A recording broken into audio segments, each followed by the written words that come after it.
We got 41 cars getting set to partake in the South Carolina 400 in 2023. Green flag is in the air. Sam Yarbrough leads us down to turn one.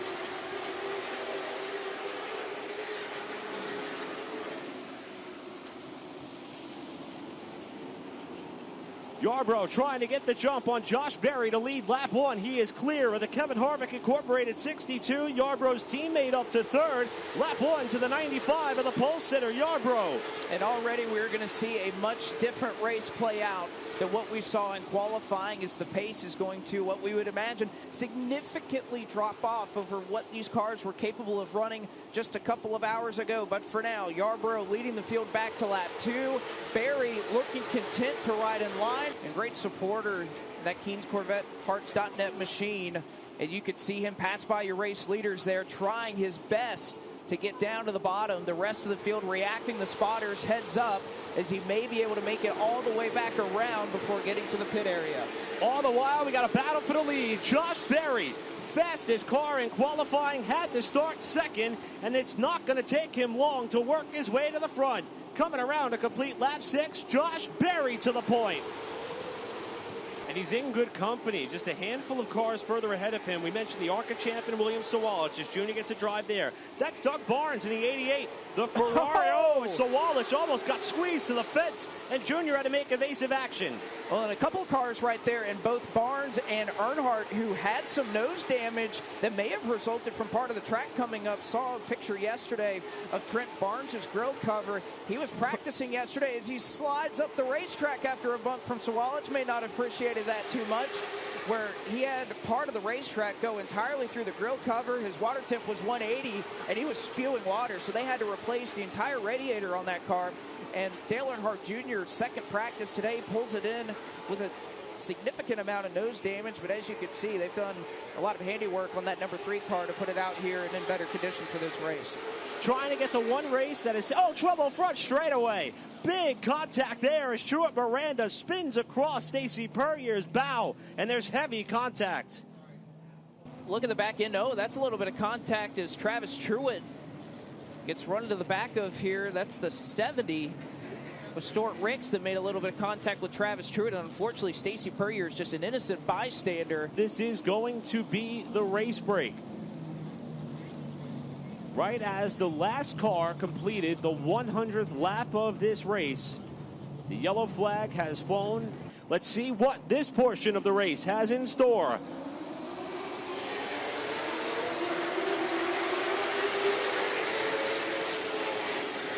As we've seen throughout pretty much most of this race, Josh Berry is good on the button, and he is clear to the race lead as Caden Honeycutt is trying to press his way up into a podium spot. Outside in the black number 10 car is that of Honeycutt. And much more similar to what we saw at the opening portion of this race. Everybody started to get in single file down on the bottom, and again, 25 additional laps than what they were planning to do on this set of tires, and I think you could see being able to take advantage of it as he's hanging out in the middle lane right now is that number 10 of Caden Honeycutt. The balance for that car as he has raced his way up towards the front of the field.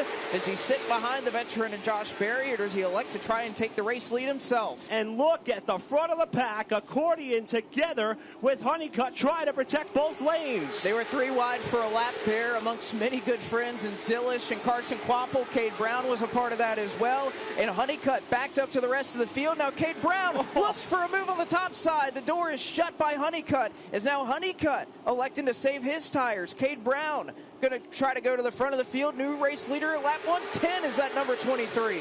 Brown's going to try to come down in front of the front nose of that of Honeycutt to put himself not only in the lead, but on the bottom of the racetrack. Opposite of what we saw with Clark Houston last night. He didn't want a caution because he got such a big lead. I think if you're Butterbean, you have really good stuff right now. A caution would put you right up against there it trouble. is. That's get around. And he's not going to be the only one to spin. Another car goes around. Milliken was the first one to go for the slide, and just as we were talking about him running up towards the top 10, the other car involved is that of William Sawalich, who's got heavy front-end damage. We're back underway with 38 laps to go.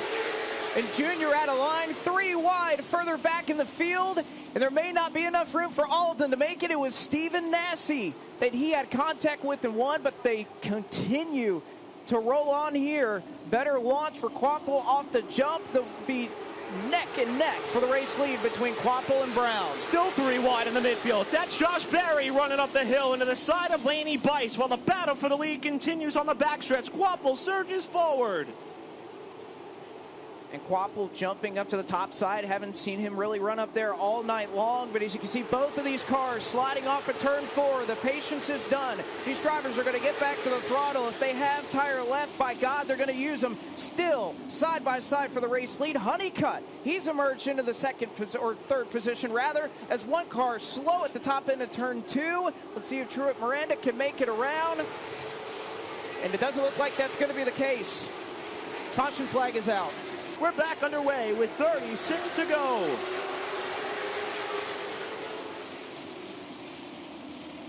A unison launch, but give the advantage to Quapple by just about a nose, as he's going to elect to run the outside in turns 3 and 4. Give Cade Brown plenty of room. Is he able to get back to the throttle, though? What a drive by Cade Brown off the exit of the corner. Thought Quapple could carry that momentum, but not able to do it just yet. He may have it here off of 2. Brown appears content to try to make that inside line work if at all possible. And he's able to pull a little bit closer up alongside the 8 cars. They come out of turn number 4, and down the front stretch they come in a monster launch. And Yarborough and...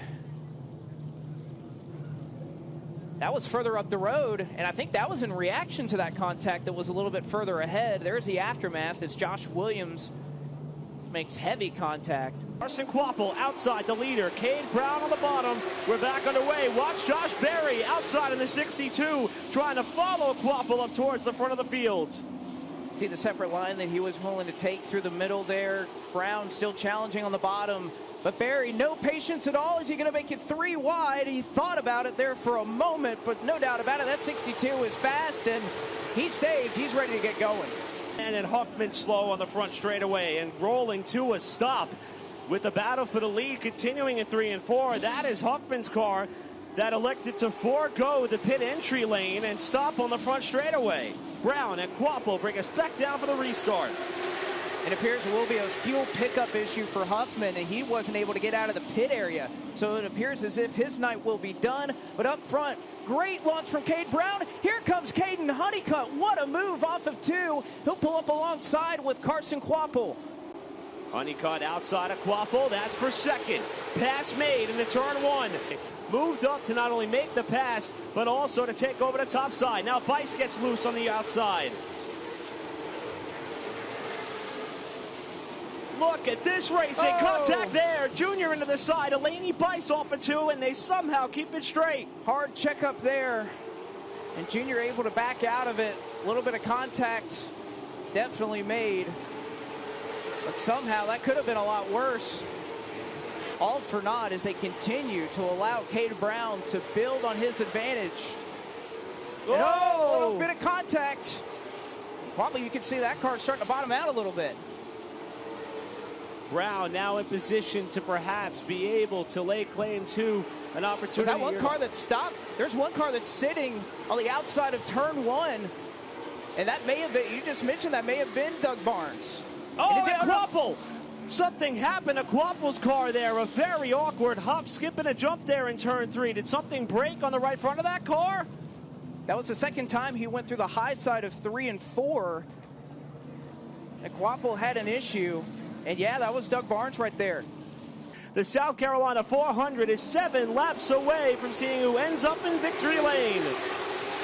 And Honeycutt using every bit of the racetrack. Contact into turn 1. Cade Brown is up the hill. And Caden Honeycutt to the race lead as Brown now clearing to second. A lot happening behind them. Contact between the 62 and the 8. And Brown going to give it back to Caden Honeycutt in turn 4. And he returns the favor to get back to the race lead. And here comes Cade Brown to the white flag. Cade Brown, who has wrapped up track championships here at Florence in the past, this year at Hickory. He's won several big league races, but this one may end up meaning the most of all. Off the final corner, Cade Brown wins the 2023 South Carolina 400.